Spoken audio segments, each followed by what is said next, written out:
예전에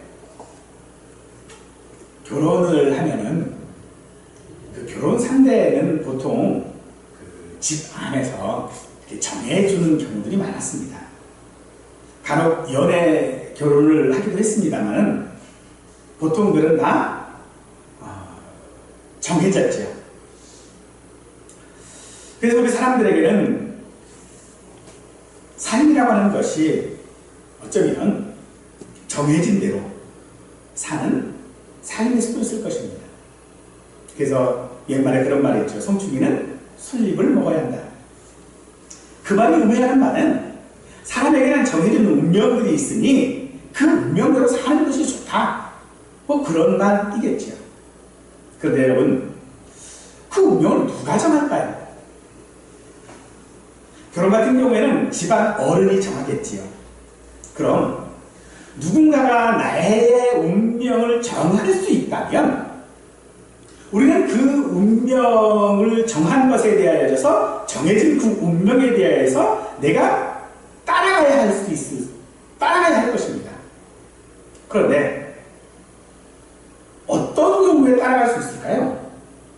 그냥 아무나 어떤 사람이든지 간에 너는 이렇게 살아와라고 해서 우리가 그것을 따라갈 수는 없겠지요. 내 운명을 정한 무엇이 있다면 분명 그것은 나의 모든 삶을 지배하는 사람이어야 할 것입니다. 그것이 사람이든 생각이든 사상이든 종교이든 내가 그것에 분명히 순종할 수 있어야 한다는 것이죠. 누가 우리의 운명을 정하면 우리는 따를 수 있을까요? 누군가 그런 결정을 가장 잘 따르는 종교가 있다면 아마도 이슬람일 겁니다. 그들은 신의 뜻이라고 하면요, 모든 것에 대한 답이 되어버렸어요. 그래서 어떤 일이든지 간에 그것이 자기를 희생하는 일이라 할지라도 그들은 거부하지 않습니다. 왜 그래야 하는지 묻지도 않습니다. 그냥 한마디로 해요. 신의 뜻.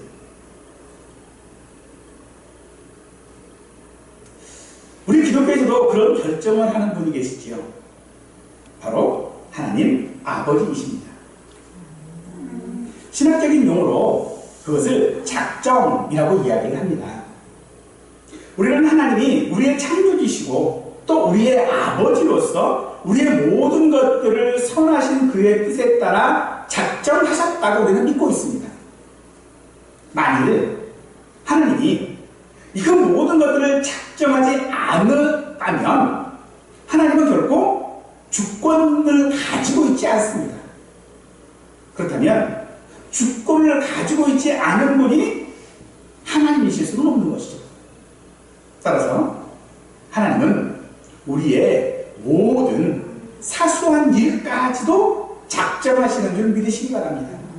그래서 마태복음 10장 29절 말씀에 보면 참새 2마리가 한 아사리온에 팔리지 않느냐. 그러나 너희 아버지께서 허락하지 아니하시면 그 하나도 땅에 떨어지지 아니하리라 라고 합니다. 무슨 말입니까?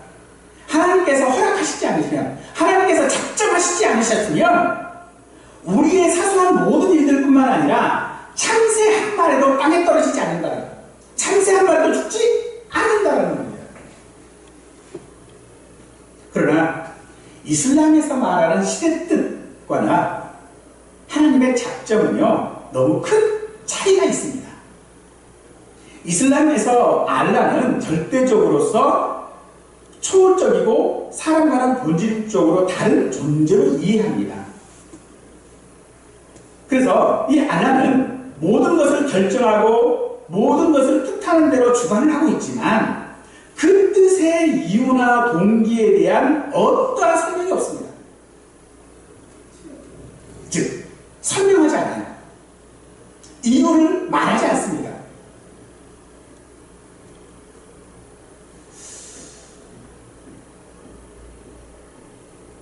그래서 있어서의 모든 것들이 그들은 이해할 수 없어요. 신의 뜻이라고 해서 따르기는 하지만 왜 그래야 하는지, 그거에서 어떤 이익이 있는지 그들은 전혀 이해하는 삶을 살아가지 못합니다. 그래서 이 신의 뜻에 무조건 그들은 복종해야 돼요. 이슬람이라고 하는 말 자체가 복종이라는 의미를 가지고 있어요.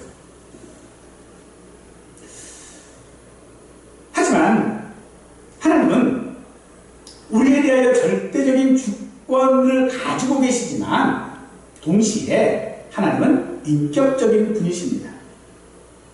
하나님은 사랑과 공의와 지혜와 그 모든 속성들을 가진 분이십니다. 그래서 하나님의 작정은 맹목적이거나 운명론적이거나 숙명적인 것이 아닙니다. 하나님은 그의 선하신 성품과 그의 완전한 지혜와 그리고 사랑에 근거하여 작정하시겠어요. 그 작정은 질서가 있고 합리적이고 궁극적이고 또 하나님의 영광과 특별히 하나님께서 택하신 자녀들을 위하여 작정하신다는 사실입니다. 즉 하나님의 작정은 무조건적인 알라의 뜻, 신의 뜻이 아니라, 복종해야 될 신의 뜻이 아니라 하나님의 작정은 온전히 누구를 위한? 바로 자녀들을 위한 작정이라는 것입니다. 오늘 우리는 우리의 삶, 우리의 고난, 그리고 우리의 소망이 어디에 뿌리를 두고 있는지에 대한 가장 기본적인 진리, 바로 하나님의 선하신 작정에 대하여 생각하고자 합니다. 세상은 예측 불가능하고 혼란스러워 보일 때가 너무 많습니다.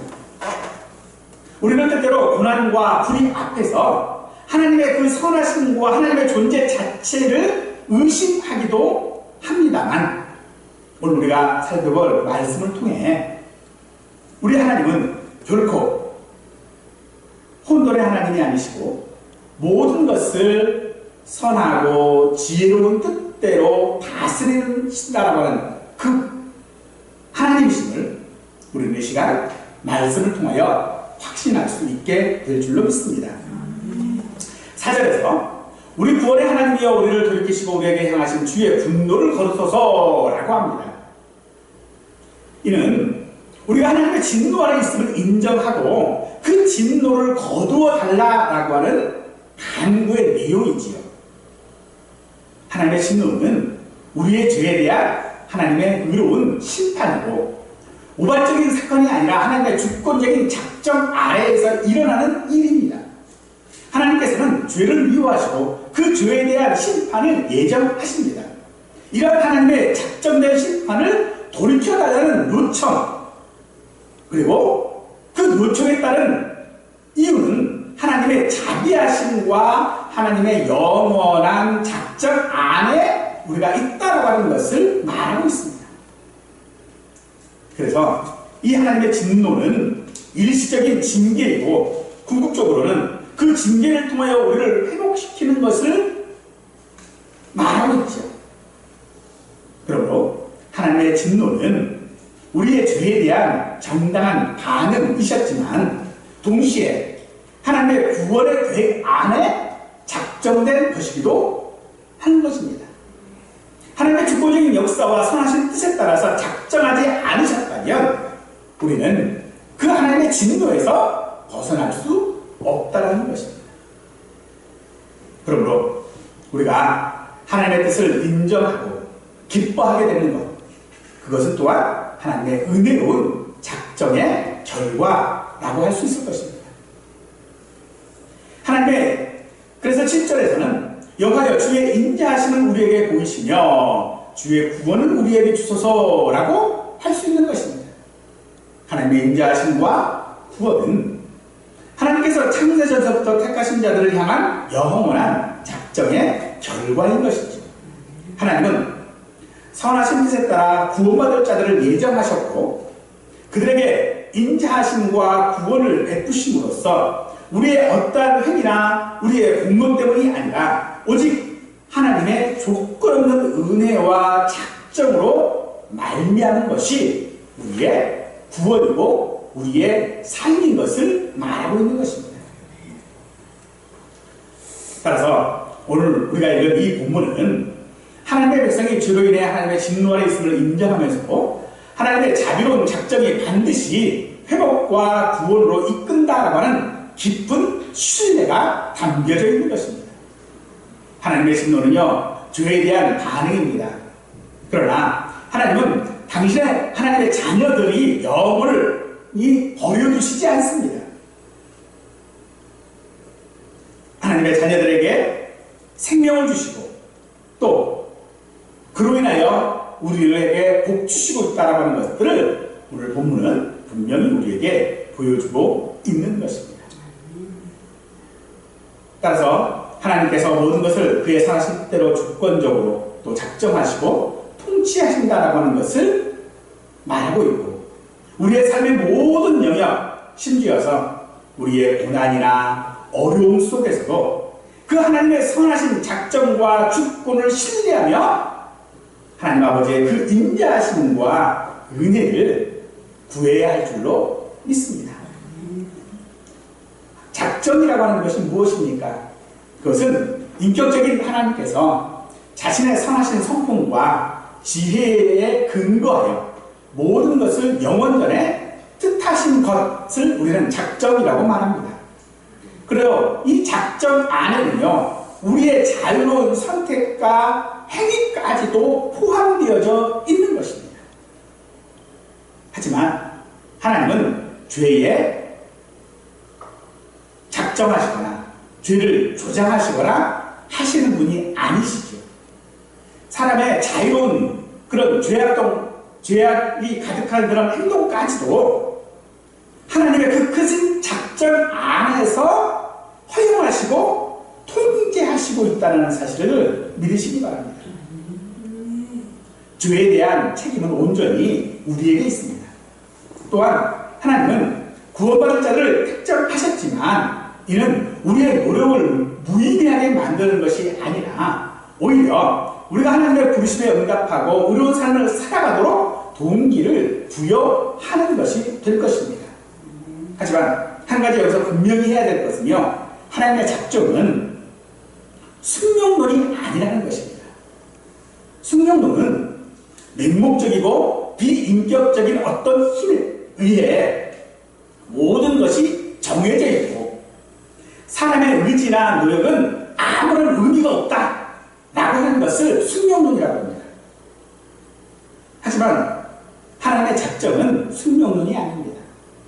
하나님의 그 모든 작정 안에는 우리의 자유로운 선택 그리고 우리의 자유로운 행위가 포함되어 있다는 것입니다. 그래서 하나님의 작정은요, 단지 우리의 삶이 어떤 복받는 삶, 잘 되는 것, 그런 것들만 작정하신 것이 아니라 우리 삶 가운데의 고난과 심지어는 어떤 죄악된 행위까지도 포함하고 있는 것이 하나님의 작정이라는 것입니다. 참 언뜻 이해하기가 어려운 부분이지만 성경은 이 진리를 가르치고 있음을 믿으시기 바랍니다. 요셉의 이야기를 보면 그들의 형들이 질투심 때문에 요셉을 죽이려 했다가 그를 노예로 팔게 되죠. 요셉은 억울하게 또 감옥에 갇히기도 합니다. 하지만 그 모든 일들은 그 형들의 악한 의지와 사람의 그런 불의에 가득 찬 고난이었다 할지라도 그러나 그것이 하나님의 작정이었음을 요셉은 훗날 그 자신이 총리가 되어 형제들을 만났을 때 고백합니다. 당신들은 나를 해하려 하였으나 하나님은 그것을 선으로 바꾸사 오늘과 같이 많은 백성의 생명을 구원하게 하려 하셨나니 라고 하고 있는 것이죠. 형들의 제각된 행동마저도 하나님의 선하신 그리고 작정 안에 놓여 있었고, 하나님은 그것을 통해 당신의 백성들을 구원하는 위대한 일들을 이루셨다라고 합니다. 형들의 죄는 분명 죄입니다. 하지만 하나님은 그 죄마저도 하나님의 선하신 목적을 이루는 데에 도구로 사용하고 계신 것을 발견할 수 있는 것입니다. 우리의 삶의 고난과 불 속에서도 하나님의 선하신 작정과 섭리가 분명히 역사하고 있음을 믿을 때에 또 우리가 신뢰할 그 이유가 바로 여기에 있는 것입니다. 더 놀라운 예는 가룟 유다의 배신에 있을 것입니다. 예수님은 은 30에 팔아넘길 이 유다의 행위는 인류 역사상 가장 비극적인 죄악입니다.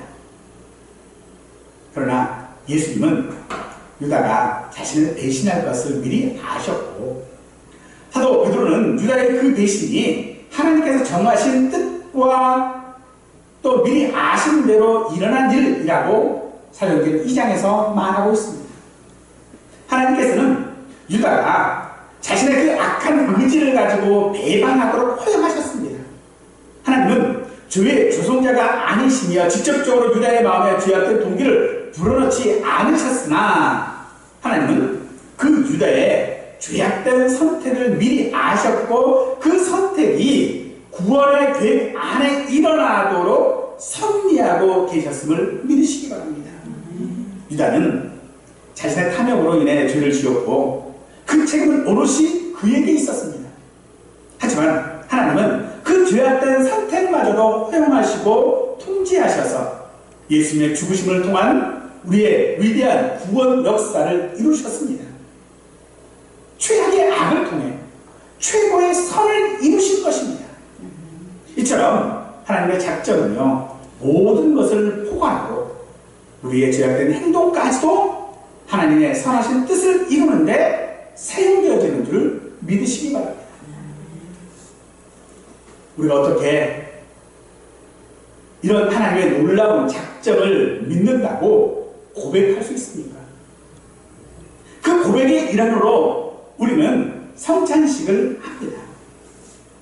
그 작정된 구원이 얼마나 확실하고 은혜로운지를 확증하고 있는 것입니다.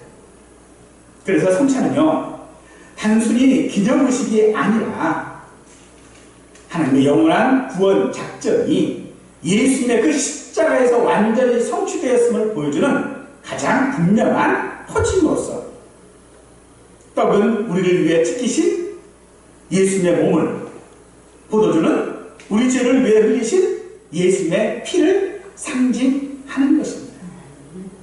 하지만 이 희생이, 이 예수님의 죽음이 우연히 일어난 일이 아니라 이미 창세전서부터 택하신 우리들을 구원하시기 위한 하나님의 선하신 뜻과 작정 안에 계획되어져 있었음을 말하고 있습니다. 떡과 잔은 내 피로 세운 새 언약이라고 예수님이 말씀하십니다.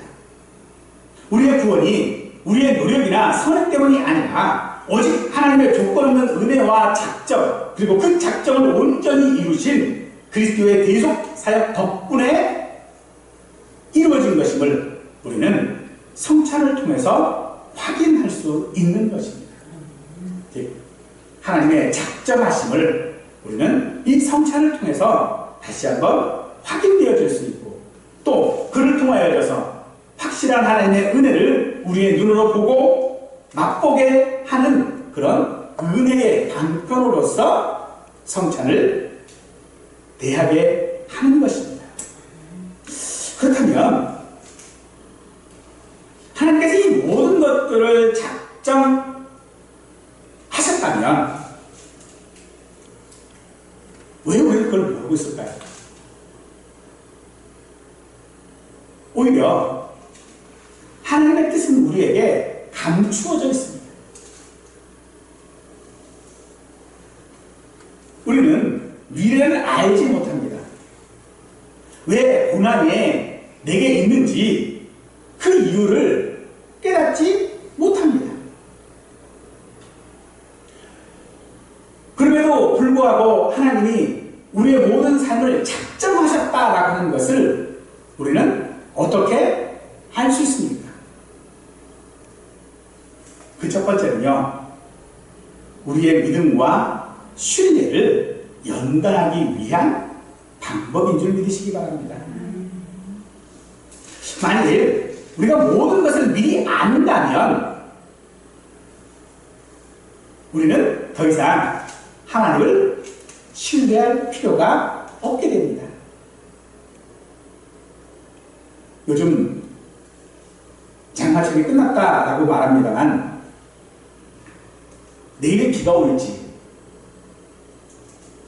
우리는 일기예보를 통하여 알죠. 그런데 요새는 일기예보가 실시간이라서 언제 비가 올 줄 몰라요. 그러면 내가 비가 올지 안 올지를 내가 안다면 어떨까요? 기상청을 더 이상 신뢰할 이유가 없겠지요. 그처럼 내게 일어날 모든 일들을 내가 미리 안다면 우리는 하나님을 신뢰할 이유가 없는 것입니다. 하나님은 우리가 보이는 상황이나 당장의 어떤 결과가 아닌 하나님의 신실하심과 선하심 그 자체를 믿기 원하시는입니다.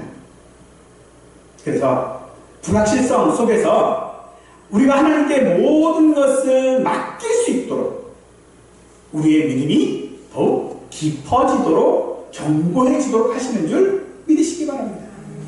둘째로 우리의 책임 있는 순종을 이끌기 위하여 하나님의 작정은 우리에게 감추어져 있습니다. 모든 것이 정해져 있다고 해서 우리가 수동적으로 아무것도 하지 않아도 된다는 그런 뜻이 아닙니다.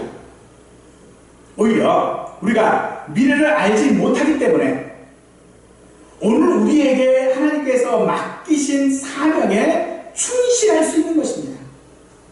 하나님의 말씀에 순종할 수 있었고 또 우리가 간절히 하나님께 기도하는 삶을 살 수 있는 것입니다. 오늘 본문에서 말씀하고 있는 것이 무엇입니까? 내가 죄로 있었고 하나님께서 내게 진노하신다는 것 아닙니까? 그런데 하나님의 작정은 무엇이었죠? 나를 용서하시고 나를 회복시키시고 나를 복주는 것이 하나님의 작정이었는데 그 작정을 모르기 때문에 우리가 무엇을 하고 있는 것이죠? 하나님 앞에 그 진노를 거두어 달라고 기도할 수 있는 것입니다. 그러므로 하나님의 작정을 우리가 모르기 때문에 우리는 더욱더 하나님 앞에 우리의 온 마음을 다한 순종과 또 기도를 할 수 있게 되어지는 그런 통로가 되어지는 것입니다. 이것이 복종하는 것과 순종하는 것의 차이입니다. 하나님께서는 우리에게 복종이 아니라 순종을 원하시는 줄 믿으십시오. 그러므로 우리는 하나님의 영원하시고 선하신 그 작정 안에 하나님의 뜻이 무엇인지를 말씀을 통하여 찾아야 하고 생각해야 하고 그리고 깨닫고 순종해야 할 것입니다. 그럴 때에 하나님은 우리를 올바른 길로 인도하시고 하나님의 뜻을 우리에게 알게 하실 뿐만 아니라 그 일을 전진하여 나갈 수 있는 힘도 우리에게 주시는 줄 믿으십시오. 우리는 하나님의 입에서 나오는 모든 말씀으로 살도록 부르심을 받은 자들입니다. 이것이 하나님의 뜻이고 우리의 삶에서 가장 중요한 일인 줄 믿으십시오. 따라서 하나님의 말씀을 알고도 그 뜻을 거절하는 것은 하나님의 주권적인 그 작정하심과 선하심을 비난하는 불신앙일 것입니다. 불신앙이 무엇입니까? 불신앙에는 나름의 이유가 있기는 합니다. 그러나 그 이유가 무엇이든지 간에 그것은 하나님을 싫어하는 것입니다. 하나님을 신뢰하지 않는 것입니다. 하나님의 뜻에 불순종함으로, 그래서 우리는 우리 자신의 선택권을 옹호하고 우리의 필요에 대한 하나님의 주권을 깎아내려서 그것이 마치 인간적이고 이성적인 것냐 생각하지만 실질적으로 그런 하나님의 뜻을 알고도 거부하는 것은 내 탐욕인 줄 믿으시기 바랍니다. 그래서 그 탐욕들은 결코 하나님의 작정 안에 실패하는 것이 하나님의 뜻인 줄 믿으십시오. 더 나아가 그 악한 일이 악한 것인 줄 우리가 깨닫고 회개하는 것이 또한 하나님의 뜻입니다. 만일 그 악한 계획이 성공했다면 그것도 하나님의 뜻일까요? 가룟 유다의 경우처럼 하나님께서 선하게 사용하실 작정이신 줄 믿으시기 바랍니다. 즉 내가 악한 일을 계획하여 실패하는 것도, 내가 악한 일을 계획했다가 그것이 성공했다 할지라도 그 모든 것들은 하나님께서 모든 것들을 선하게 사용하실, 그래서 내가 하나님 앞에 복받고 하나님 앞에 영광 돌리도록 하기 위한 하나님의 작정이라는 것입니다. 우리는 가끔 그런 얘기를 해요. 하라고 해서 했다. 시켜서 했다.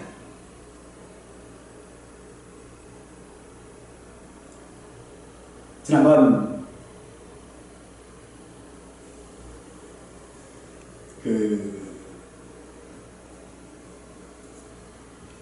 윤 전 대통령의 그 반란, 쿠데타, 계엄 선포, 그것에 대하여 밑에 있는 사람들이 책임을 모면하죠. 이유가 뭡니까? 그들이 한간한 게 그거였어요. 나는 시켜서 했다. 그렇다고 해서 그들이 그 책임에서 벗어나나요? 안 벗어납니다. 그렇습니다. 하나님께서 우리에게 정하여 주신 이 작정 역시도 마찬가지입니다. 그 뜻을 내가 알고서 내가 했어요. 그런데 그것에 대하여 책임은 누구에게 있습니까? 나에게 있는 겁니다. 하나님께서는 우리에게요, 무조건적으로 믿으라고 하지 않으십니다. 무조건적으로 믿는 것은요, 하나님의 뜻이 아닙니다. 하나님의 뜻은 알고 믿기를 원하시는 것입니다. 하나님에 대해서 알기를 원하십니다. 하나님이 어떤 분이신지, 하나님이 나에 대하여 무엇을 가지고 있는지, 어떤 계획들을 가지고 있고 어떤 뜻을 가지고 있는지 하나님은 알기를 원하십니다. 그래서 우리에게 성경을 통해서 하나님이 어떤 분이신지를 알게 하시는 것 아니겠습니까?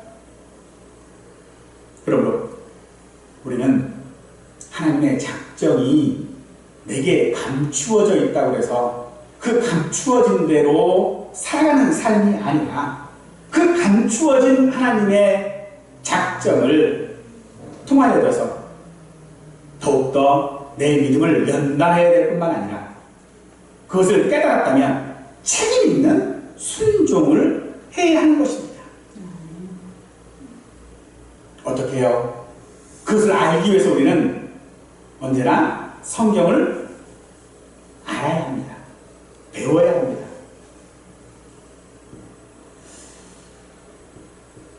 하나님은 우리의 생명과 우리의 모든 움직임들, 또 우리 존재 자체가 하나님의 그 영원하시고 주권적이시고 선하신 그 작정 안에 있고, 따라서 우리는 그 작정을 힘입어서 살아가는 존재입니다. 때문에 우리는 담대하게 순종할 수 있어야 합니다. 내가 하나님의 뜻을 알았기에 그 뜻을 담대하게 순종해야 할 수 있어야 된다는 것이죠. 요셉의 이야기처럼 하나님 우리의 삶의 고난들, 심지어 우리의 악한 행위마저도 선하신 목적대로 사용하시는 줄 우리가 믿는다면 우리는 사도행전 17장 28절의 말씀을 기억해야 합니다. 우리가 그를 힘입어 살며 기도하며 존재하느니라. 널 시인 중 어떤 사람들의 말과 같이 우리가 그의 소생이라. 우리가 하나님을 힘입어 하나님의 그 작정하심에 힘입어서 살며 움직입니다.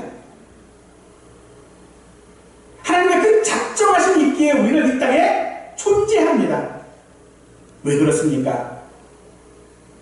왜 우리가 하나님을 힘입어서 살아가야 되고 하나님을 힘입어서 움직여야 하고 하나님을 힘입어서 존재해야만 합니까? 우리가 그의 소생 자녀이기 때문이라는 것입니다. 그러므로 하나님의 작정은요, 모든 생명과 창조되어지고 또 유지되어지고 움직이는 그 모든 역사들 가운데에 우리가 있는데, 단지 우리가 하나님의 피조물이기 때문에 하나님의 작정 안에 있다라고 말하는 것이 아니라, 하나님의 작정은 우리가 하나님의 자녀이기 때문에 하나님이 작정하신다는 것입니다. 그러므로